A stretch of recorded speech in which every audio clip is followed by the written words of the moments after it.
Okay, so I'm going to play Transmogrify, and then Veiled Intentions, and then Miraging Metamorph for, let's see, how much is that? That's 8 plus 4. It's just 12. Just 12. And if it pops, I draw a card. Nice. Well, that is almost my entire life total. So I'm going to rip one off the top, rip another one off the top, and then I'm going to activate my all-powerful Storm Striders. It looks like you have Mage Master boots on, though. I seem to have forgotten my shoes for this battle. I'm not wearing my shoes in this battle. I will just die. You wore your hippie sandals to a magic fight. Wow. What a day. All right. Welcome. What a day it is. Sorry. Go ahead. Indeed. Welcome to the Reaction Step, the sister video podcast to the Attack Action podcast. I am your today host, Colin, and I'm joined by the other today host, Isaac. You'll notice we're missing our third head here in a box. Taylor was having too many technical difficulties to be overcome, and he also did not have Stormstrider boots to give him the extra power that he needed. So it's just us here, and we are here to talk about the bans. Insert. Yeah, we could. Almost sound effect. Oh, yeah, like a big gong. Yeah. Or something. That's good. I'm going to put a gong in, yeah. Yeah, everybody was like, nah, they're not going to announce anything. They're like conservative with their bans and, it'll be fine. And we did not plan on having a show, assuming that, Earth would not shatter. But here we are. 2 days ago, it was a monumentous ban hammer, as everybody likes to say. The ice and earth have shattered as the number one and only ban in Classic Constructed was Pulse of Eisenloft. Straight up banned, not suspended. It's gone. So that sweet cold foil that I just found and was about to put into my old him deck is going somewhere else. Back in the binder. Back in the binder, as they say, yeah. So this, as you said, I feel like most people were not thinking there was going to be much of a ban. I know there's always people who want to ban like everything from Belittle and Minnowism and I don't know, any other cards they don't like and think are too powerful. But I feel like very few, and only one that I know of called this one, right? I believe a good friend of the show, Zane, called the Pulse of Eisenloft ban, which shout out to Zane. Fucking smart guy. Big shout out. He's so smart. He's fucking called it. Dude. And he works really hard too. It's not just him being super smart. It's all about that growth mindset. Anyways, so they gave us a bunch of reasons. Old him won a lot of national championships. Was one of the big things, and a couple notes I thought, key quotes from the banning description. One is that it isn't about trying to fundamentally reshape the format, but it's about nudging it slightly to curb a couple of percentage points off Old Him's win rates, to narrow the small but consistent advantage Old Him appears to have against most combat-based decks. Okay, and then the other part of it was like, talking about how Oak and Old is a good card and Pulse makes it even better. And being able to pitch that over and over again is pretty good with Old Him's ability. So my first thought is, where is this nudging the format to help shave some win rates off the thing for like every other overpowered hero that we've seen so far? It's like a very interesting case to come out against Old Him to say that we really needed to like narrow his ability a bit because he was just a bit too strong, whereas we've had some freight trains running through the meta this past year. Isaac, what are your initial thoughts on this banning? And we'll go into the deep end. I think that their internal testing probably like aligned with Nationals results, probably, right? Because if Oldhim is just having a strong showing, but there's kind of ways for multiple decks to compete better, perhaps, or like different angles where you haven't approached. I don't think they would have made this ban.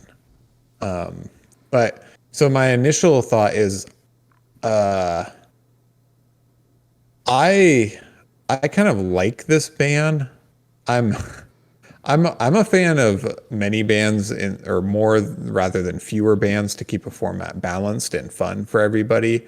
I don't like on principle, and we had a nice conversation with Taylor about this right before the show, in which I agree with him that kind of tinkering with a format when you don't need to, instead of just letting people innovate is maybe not the best. So I think kind of on principle, I don't love the like just very very low key tinkering. But I do, I think this targeted ban is like really effective, right? Because Pulse is, I mean, it's a blue, it's a D react that blocks for 6, and it's an incredible enabler of Oldhim's ability, right? All of those things. And it's like the pair to Oldhim's most powerful weapon, Oakenold. So I think that in addition to the other 3 is like a bit much, right? Mm-hmm. You didn't see that with any like the other pulses. They're like very powerful in their lane, but they're also not just like Oakenold's all of a sudden just a easy free charged up Oakenold. So yeah, like I said, while I'm not a huge fan of the tinkering, I think that this is a very intelligent decision that doesn't like derail the deck too much. Yeah, totally. What about you? I Yeah. think your point on the kind of overall value of Eisenloff versus the other pulses is just like clear cut, It's like it works with his weapon, it works with his ability, it works with his most powerful card. All the other ones are just kind of like pretty good. Like Pulse of Wildhaven's probably the next best one, because you flip it over with Lexi and you do everything you want to do, and then you're just threatening that extra damage the rest of the time. So yeah, I think that's a really great point. I think it is a very interesting band. It seems very like narrowly focused, and I think it achieves what they say it should and what their intention was of just kind of shaving off a couple percentage points. I still think it's just very interesting that now is the time to do that. I mean, I guess, with Starvo, it was more like they probably just needed to ban Starvo than, because nobody wanted him to stick around longer. And I think with Oldhim, it's not that he ruins the meta. And I don't really feel like most people felt that way currently. So I think that's why I was like maybe a little surprising that they went and did this. But yeah, I think it makes sense. I just, again, I agree that it is a little bit weird that it is about tinkering. And they come out and say it. They say it was to actively manage the format. And that we'll talk about that in a second, of their philosophy of using the banning in restricted list. And this was one of those, 3 items they talked about, and that was to manage the format. And while I get it, and I think a lot of people are also talking about whether or not Dynasty was delayed, and they were hoping it would be out before Worlds, so that it would be like this big shakeup, and like really drive a bunch of innovation. And I think the innovation note is also interesting because they,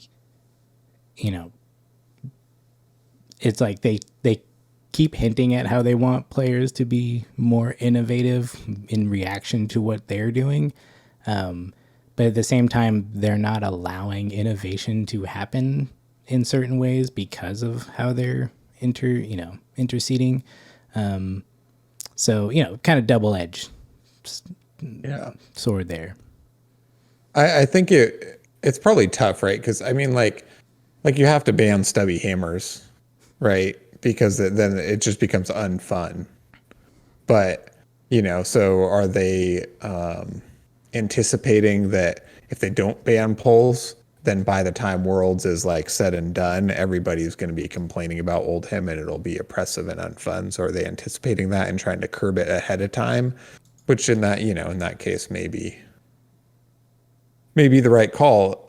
But you did bring up a good point earlier, how they did not touch any of the other heroes. And, personally, I think Islander is quite good, but I think she's very beatable, and I don't really have an issue with that deck, unless they found some interaction that we overlooked.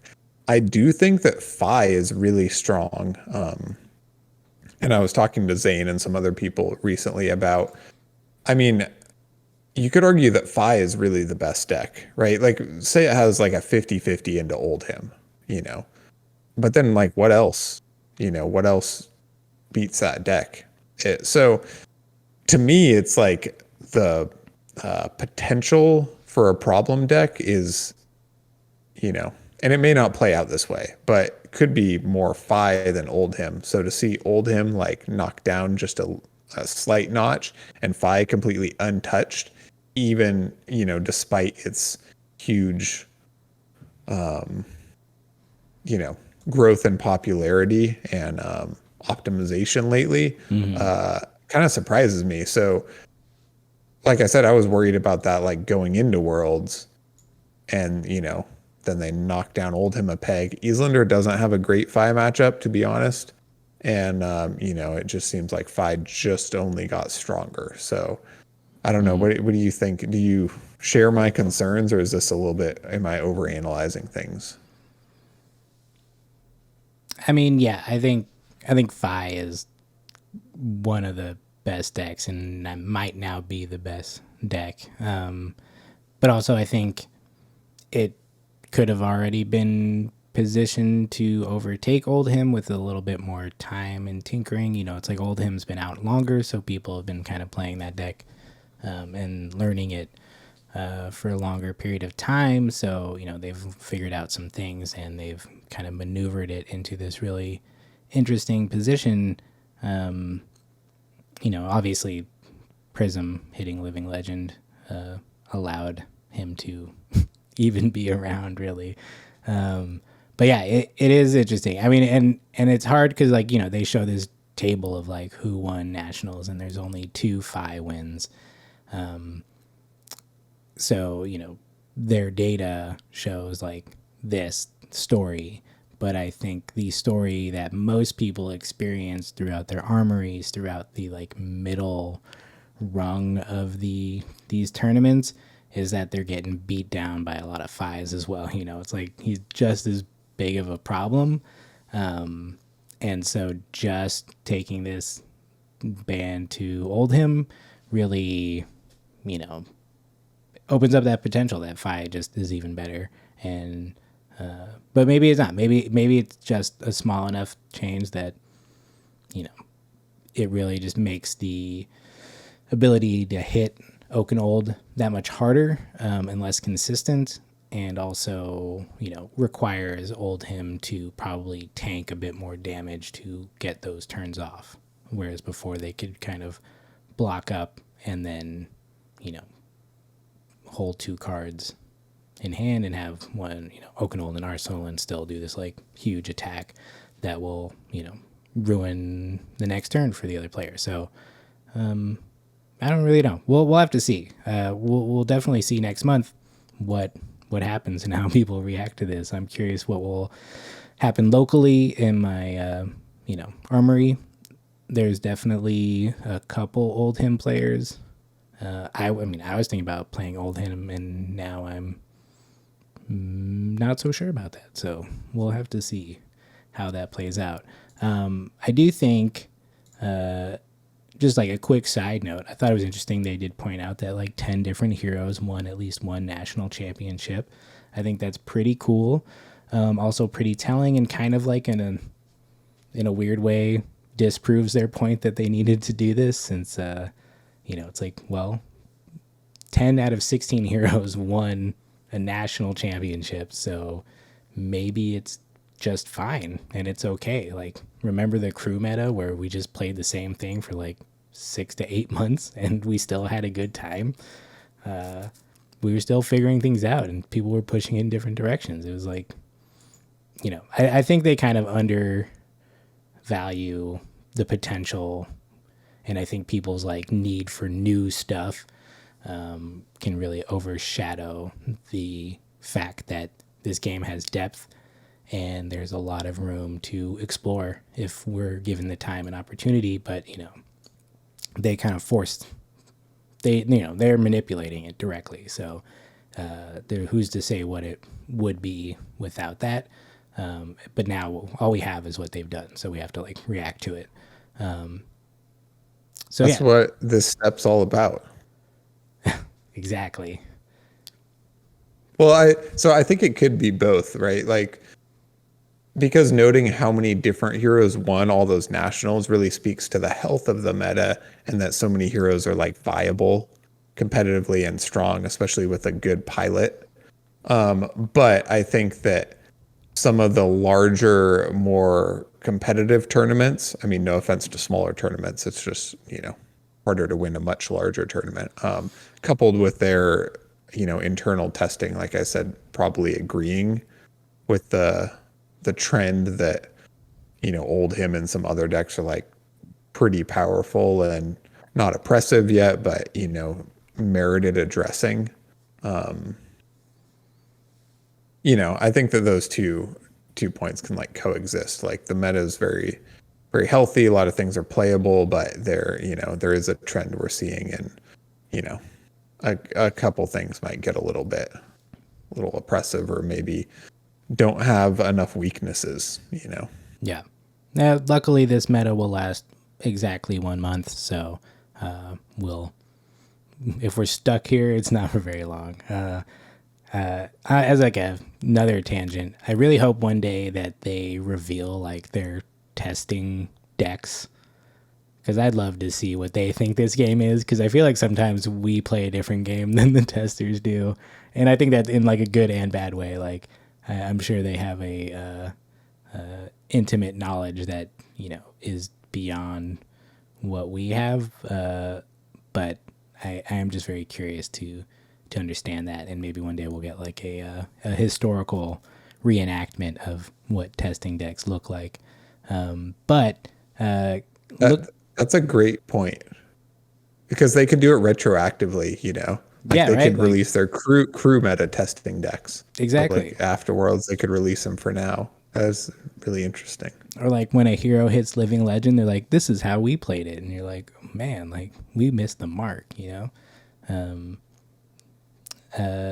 So, kind of talking about their approach internally, I thought an interesting bit of this article was talking about their philosophy in banning and restricted in classic constructed. I think this note applies to all of it, but it was in the section. They said they have a threefold approach. One is to kind of combat degenerate card interactions or card interactions that cause negative play experiences. The other is they messed up, which I appreciate the just honesty of that answer. And then the third, which we just already talked about, was actively managing the format.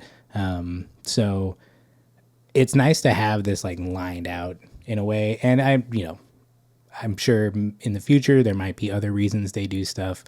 But even for now, it's like we have this understanding, and kudos to LSS for if not releasing these articles at a time when we're like expecting them, or like never giving us a time to expect them other than a date, but then it's unclear what date they're talking about, because they live in the future. But they do tell us a lot. I feel like the fact they even say that we messed up is like head and above, like better than most other games, which I have zero experience in. But to me, I assume most people don't admit that they mess up like this. So I do appreciate that. Yeah, definitely. I thought it was interesting that they chose to clarify why they, make these bans. Just because I guess that in the past people have always been like, well, you said you do things for this reason or only this way or whatever. And so they just laid it out really clear in the announcement, which I guess is good. Because I would have definitely thought like this is weird tinkering, but then they just announced like we're just gonna shape the meta how we see fit. We're just gonna Like I tinker, said, man. I don't get it. Like, how is Phi not the best then? But I'm missing something, I guess, and they want us to move past this roadblock that seem to be envisioning. Yeah. Alongside this statement, they did say that their goal is to provide the most enjoyable version of Fab possible, and they're always listening to feedback and welcome input regarding this approach to banned and suspended decisions. So, Isaac, do you have any feedback for LSS on how they approach banned and restricted decisions? No, I thought that their approach this time around was excellent. Nice. My only feedback is way too. See, I really love the mid-range game and like incremental exchanges and calculations and like a long game where you go, toe to toe with your opponent. I don't like overpowered fatigue or hyper aggro where you just like never have to block once and just play out all your cards. But I don't think we're, that I think that's a big ask. So I won't expect that to go back to the mid-range meta anytime soon. But they're listening, so if you're listening, we like mid-range. It's okay. If there should be space for both extremes and the middle, and maybe not just decks that can mostly fatigue and then kind of mid-range. But I mean, they kind of did it like watching Oldhim versus Phi is kind of, well, I guess it's not. Never mind, it's not mid-range on the Phi side. Just kind of the Oldhim side. yeah, only kind of. Never mind. Only kind of on the old hand Yeah. side. It's mostly like, okay, well then we'll just play control. Cool. All right. So, and possibly an even bigger shake up of the other format. We're going to dip into Blitz where they just started banning everything. This one was wild. We have multiple bannings, a suspension, and a re-legalization of another card all in one go. Based off what data, I don't really understand because there hasn't been that much blitz going on officially. But I guess, again, they are actively shaping the format. And we have a big, blitz event coming up in the final rounds of the Swiss at World. So this is their approach. We have banned Bloodsheath Skeleta, which consequentially has unbanned Sonata Arcanics, or I guess it was suspended, so now it's legal. So you can now play that card because it's kind of pointless. We've banned Mask of the Pouncing Link, and we have suspended Stormstriders until the next banned and suspended announcement, which, did they say when that's going to be? November 9th, right after Worlds. So just long enough to mess everybody's testing up until now, and now they have to react to that. So, one interesting thing is all the bans and suspensions are equipment, which makes sense. It seems like that's one of the biggest problems in Blitz, to be honest. Yeah, as we saw in the past, cards like Heart and Cross Strap, right? Where you just get 2 free resources is like insanely impactful. Yeah, I mean, just starting with Skeleta, right? Like that card is just problematic because it just introduces ways to like break the resource curve of the game or something, which was fine when it came out. But as the game continues on down the road and there's like more cards and bigger, it's just like maybe will always be problematic, right? So initially they banned Sonata, but now they were finding that the Vexing Quill Hand Skeleta combo was like also too powerful just because of the like insane cost reduction for like no investment, especially with Cool Hand. You don't have to do anything at all, and you just get a lot of free resources. But it's just like overblown in Blitz. So I agree with that. Like, put Sonata back in. Like, that card is very, very good, but not like busted. And Skeleta is just, I don't know. Like I said, I think will always be an issue unless they try to design the game around it, which is, not where you want to be. Yeah. I don't know. Any thoughts? Yeah, I mean, their note was like it was too efficient, and the thing that really, caught my and some other people's eye was that it was too efficient with RuneChant creators that exist and those that are yet to come. So I feel like Dynasty might have some spicy RuneChant stuff. But yeah, it seems like as an equipment that not only blocks for 3 potentially, but also generates so many resources that directly translate into damage. It's pretty busted in both formats. It was fine back when Viscerai had trouble going very wide and doing much damage that was like too crazy, but with the addition of a couple cards that have Go Again on them, funnily enough, it's totally bonkers. So yeah, makes sense. I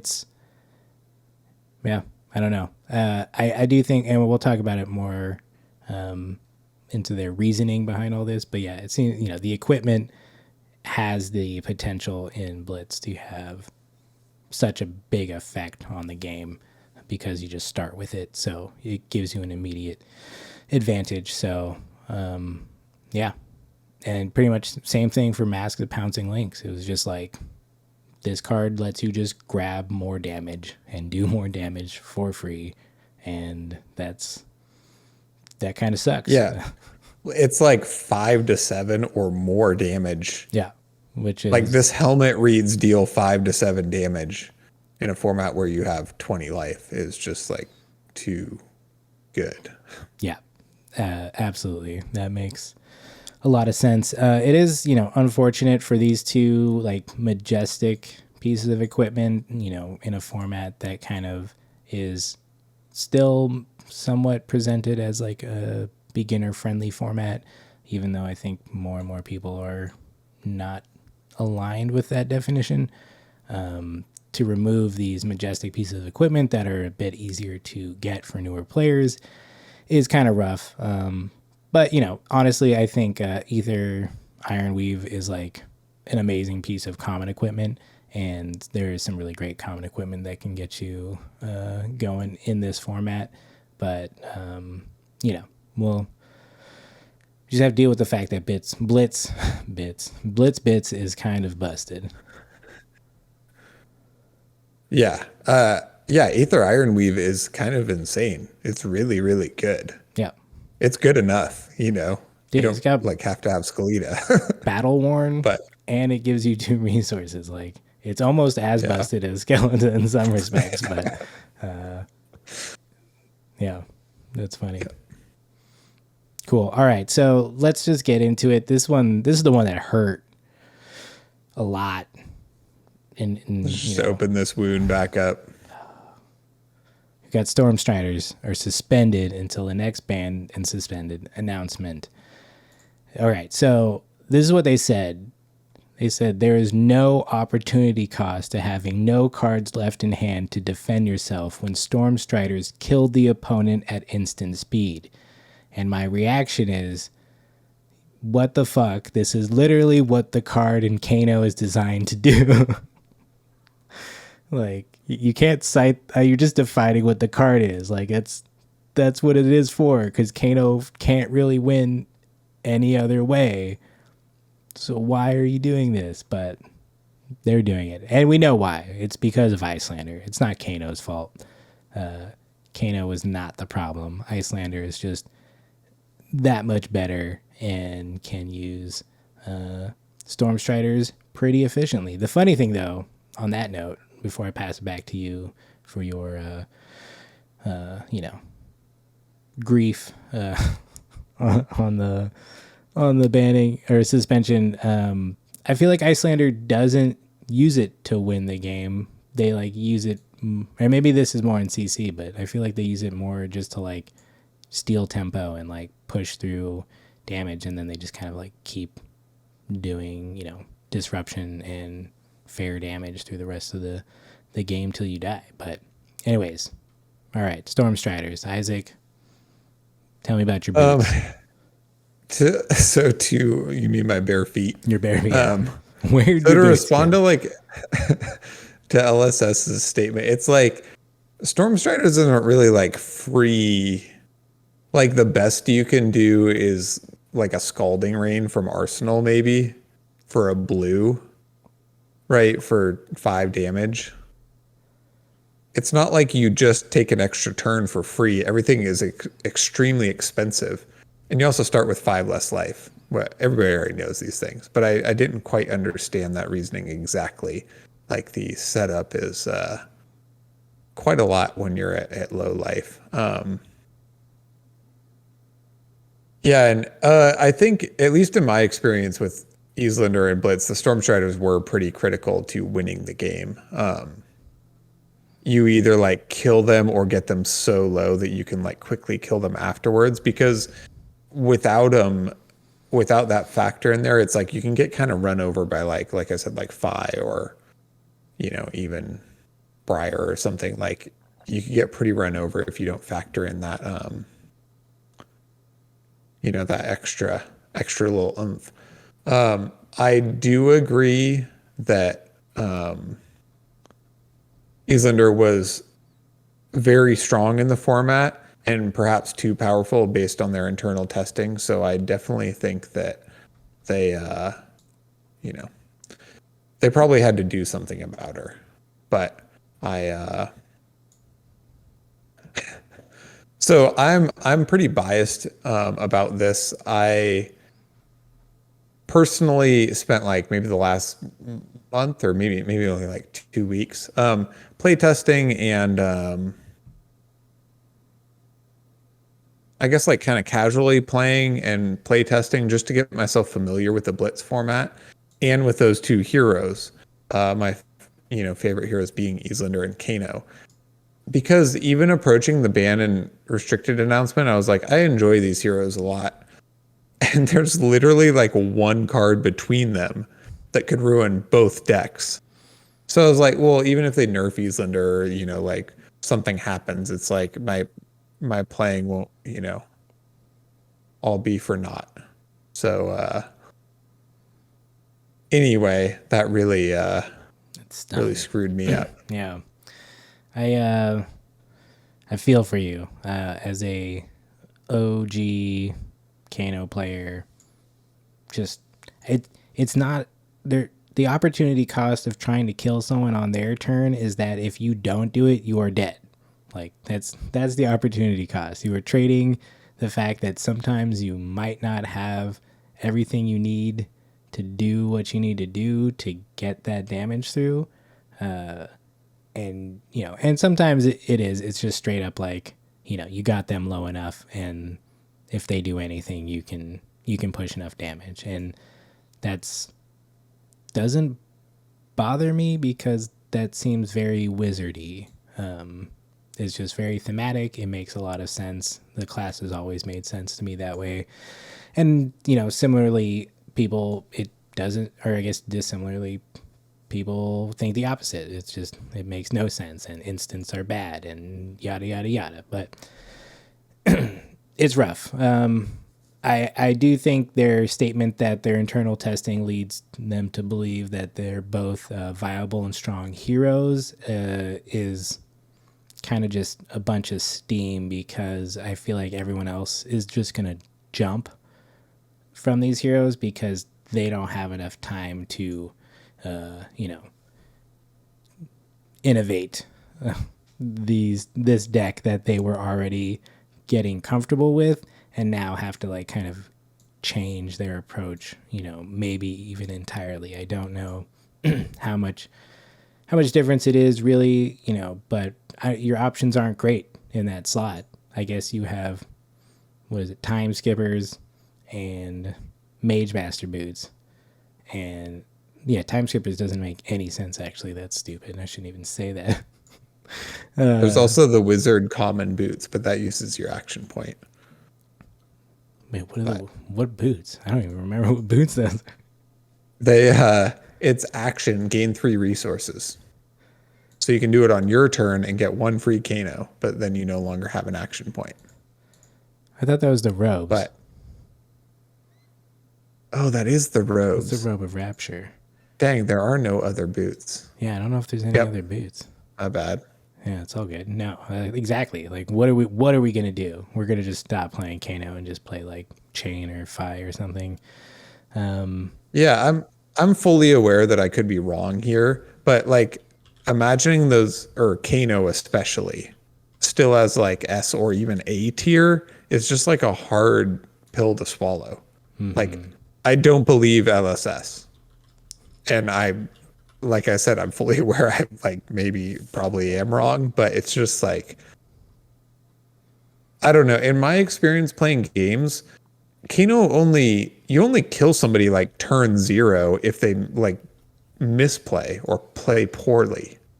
The ability to kill somebody with Kano like turn 0 with them playing intelligently and bringing Null Rune and like holding a couple resources back while threatening quite a lot is like 1 in 100 or so. It's like not very easy.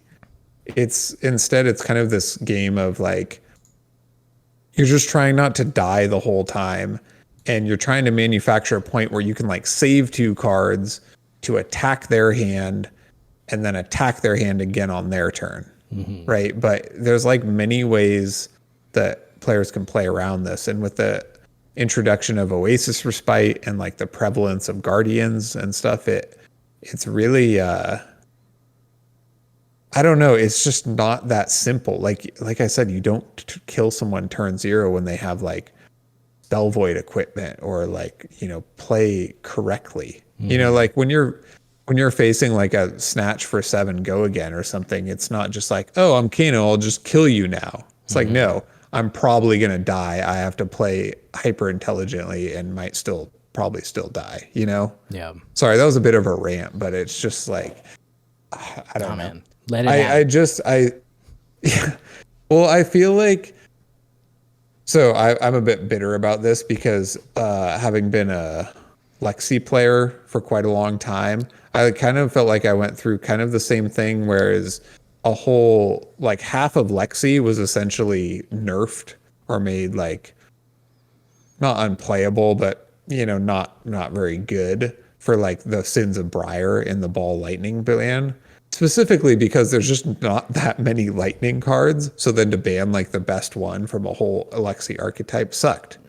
Yeah. It sucked. And I still like sometimes go to try to make a deck and I'm like, this sucks, stupid Briar, But they obviously, like, LSS is obviously just addressing the competitive play above, like, I guess other people's preferences on any other level, right? Because they essentially like nerfed Kano completely out of Blitz for the Sins of Islander.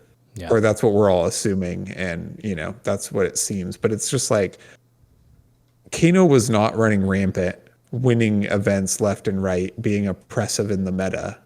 Right? Like people had him in the middle on their tier list. His like conversion rate was like a lot lower than, other powerful heroes. Mm-hmm. And like he was fun and we liked to play him, and it was like I said, pretty challenging sometimes. Oh, yeah. So especially with Spell Void. So like if it was just for Islander, it's like, fuck. Yeah. You just like erase Kano as a side thing to, Islander being a bit too powerful. Like don't allow Channel Lake Frigid or so. I don't know. Sorry. I was going to try not to be too negative, but here I am. Sorry, Colin, take it away. I think you have all the right to feel your feelings right now. It's rough. They suspended Snapback and Stir the Ether Winds, which are like huge cards for Kano. And while I see, again, and it's like their problems mostly because of Icelander. I think, Stir and Ether Wildfire and, Snapback have potential for turn 0 that is maybe, a non-game every now and then. So I kind of see that, but it's just like with those three things, like with that plus Stormstriders now, like Kano's really just kind of done.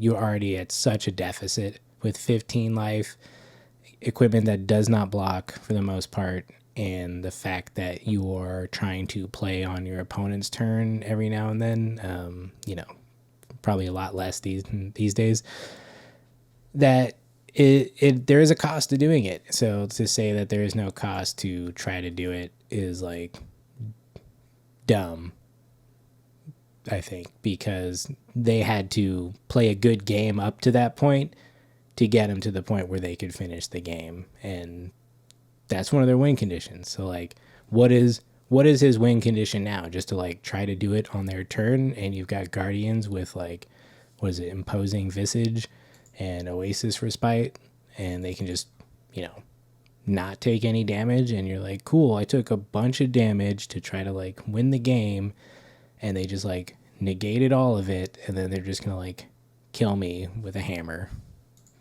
every time. So here's what happens now. Say you attack them on your turn, strip a blue, you deal 2 damage. Now on their turn, they sledge you. So they have 1 card in hand, 2 floating, and are threatening 6. Have 2 floating to block, an arsenal, or a pummel, or an extra card to pitch to block some more if you're trying to go off, which I don't know how you do. You can't even put snapback in arsenal, so, I don't know.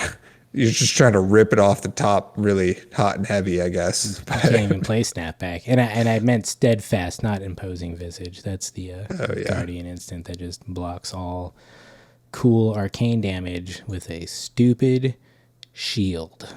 I don't know if they're running that in Blitz, but Oasis Respite in addition to all of the blues is. And before it's like you try to catch them with 1 too many reds, or like I said, attack their hand in 2 full cycles, but it's just like then you rip a blue off the top, or you draw kind of poorly, and meanwhile you're just getting like sledge pummeled the whole time. It's just not.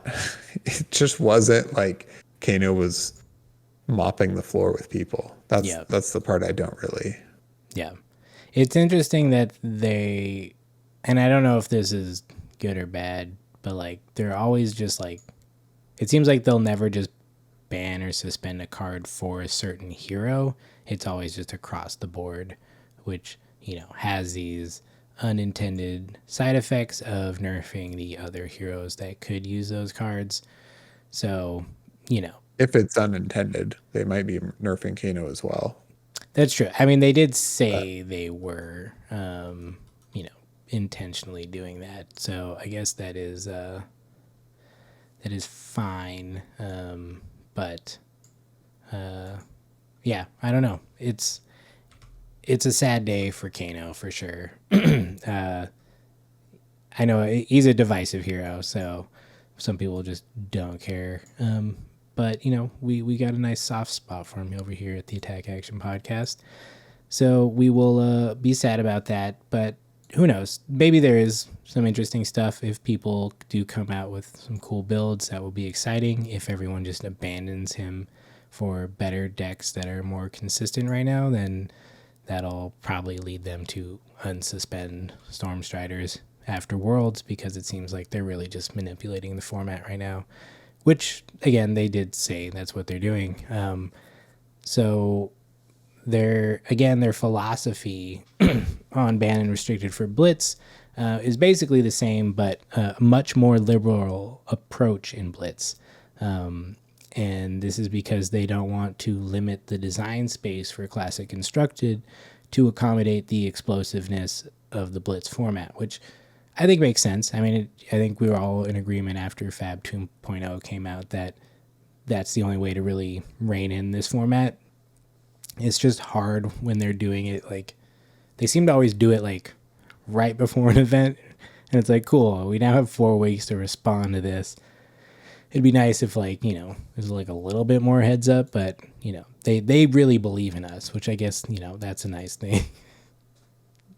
And then they said that generally their approach right now is looking, you know, both at the current cards, new cards, and then past cards, kind of all, you know, with an eye of scrutiny, and asking whether or not the presence of the card is making for a better game, which I think is fair.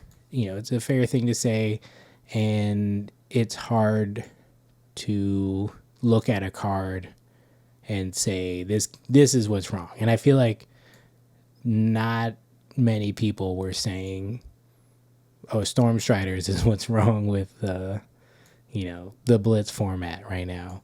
I think there's probably other things that are even more painful when you're playing Icelander and she's just ruining your turn every turn.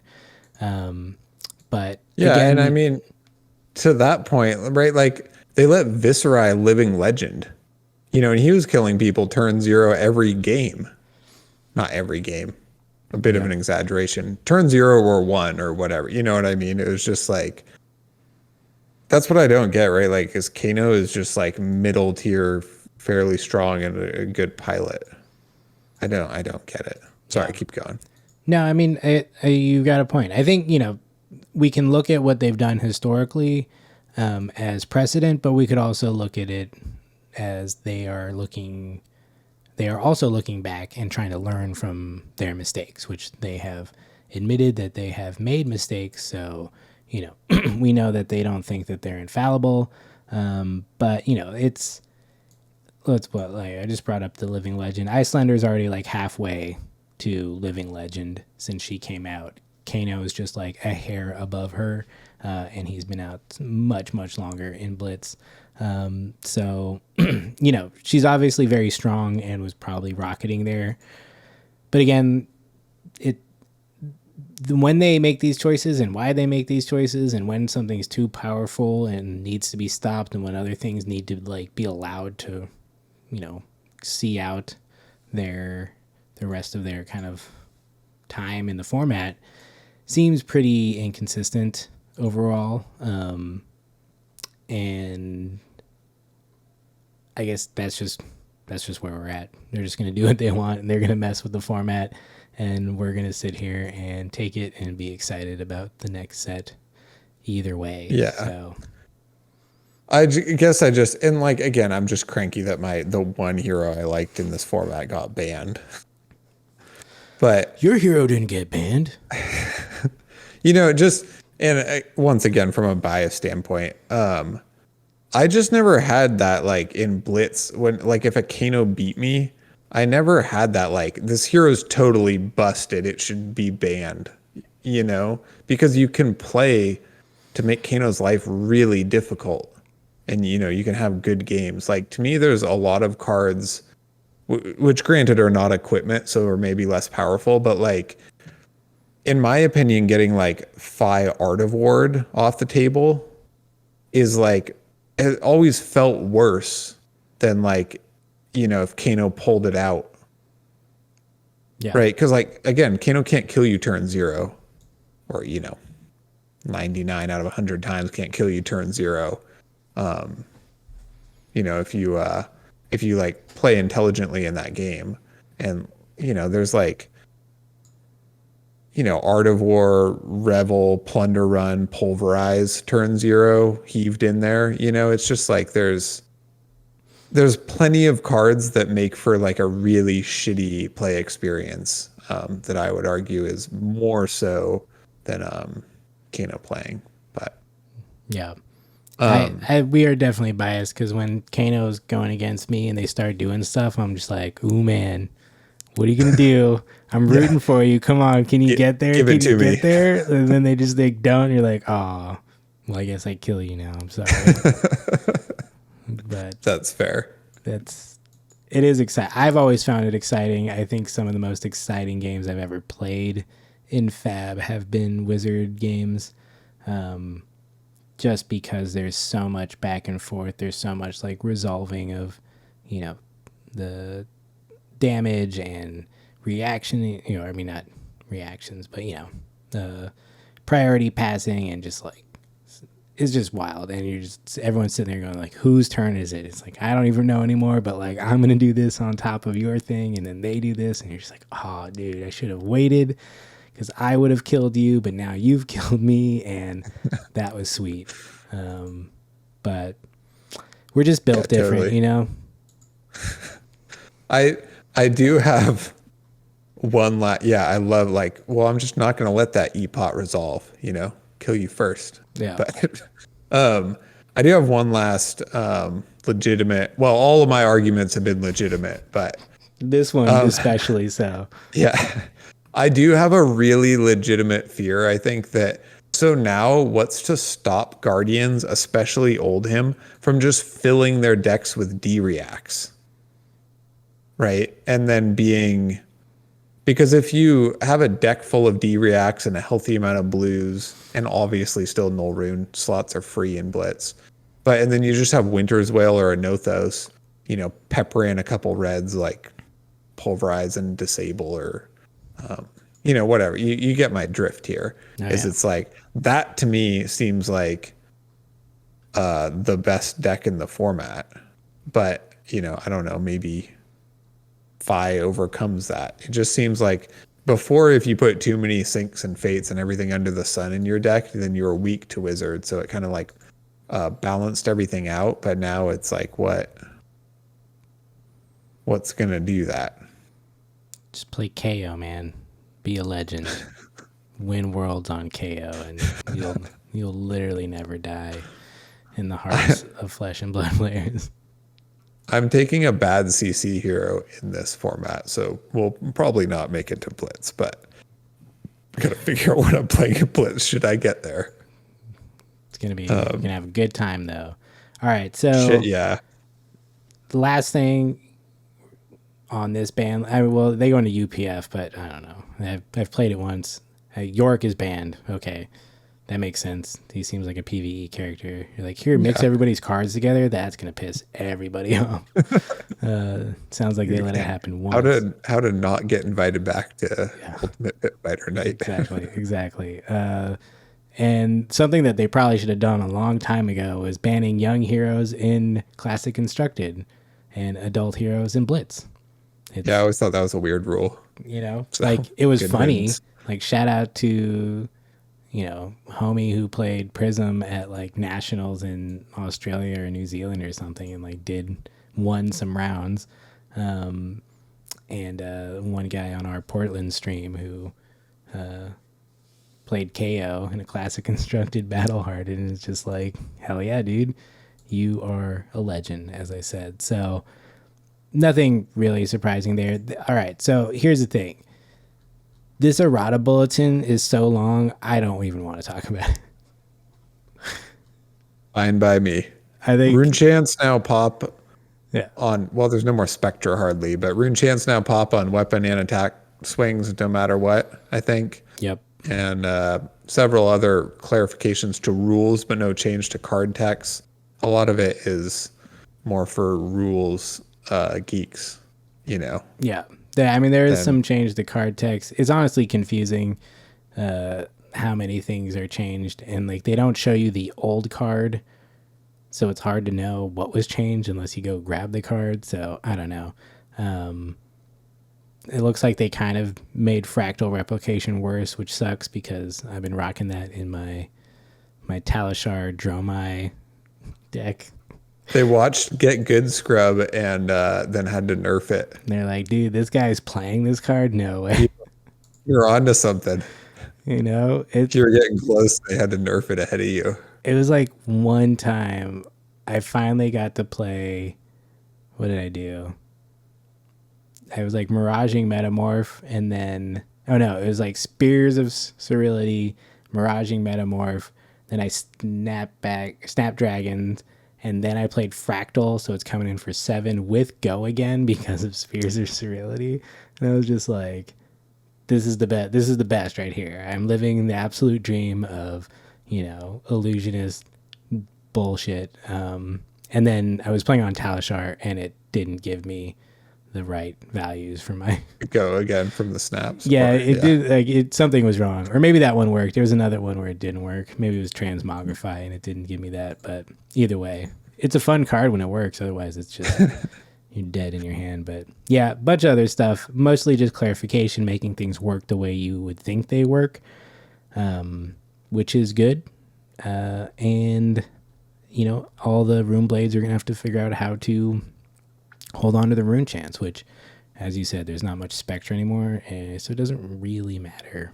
But yeah, that's that. Check that out. We'll put links in there. You've already all read this and heard like 14 other podcasts talk about it, but you know, this is the reaction step. We're giving it to you live and raw in a recording that we then slightly edit and upload later. But you know, one take, that's all we get. And shout out to Taylor, who couldn't be here today, who had many feelings, and I think we didn't mention half of them. So apologies, but I'm sure he'll tell you about it. Just ask him. You see him at Worlds, he's got a big mustache, bigger than mine, and that's probably Taylor. Maybe. I feel like there's a lot of mustaches in Fab. I apologize to LSS if I am wrong about the Wizards still being really strong. Hey, they said they're open to feedback, so it didn't say your feedback had to be right or good.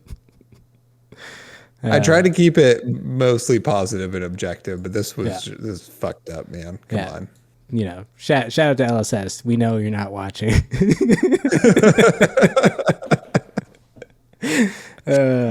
All right. Well, that's been the reaction step. I will say that coming this month, October 22nd, we are having SoCalling 3 down here in Los Angeles, actually to be more specific, in Pasadena, California, over there at Odyssey Games.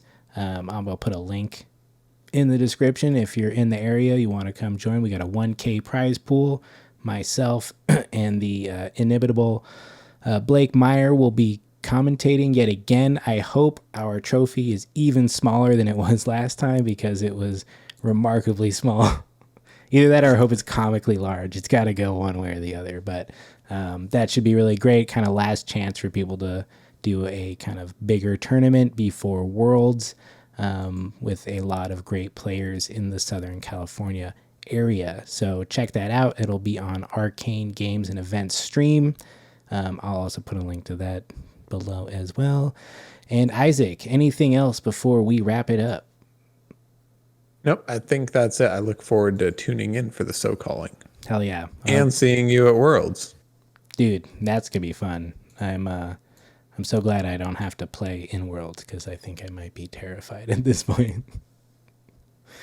But I'll be at the calling. We'll be hanging out. I'm going to get Federico to sign everything I possibly can, and hopefully not spend too much money, but who am I kidding? It'll be just run up with an armful of things. All the Federico, I love you. Day one, you're going to be like in the field, just like playing games, and me and Taylor are just gonna be like, Federico, will you please sign my stuff?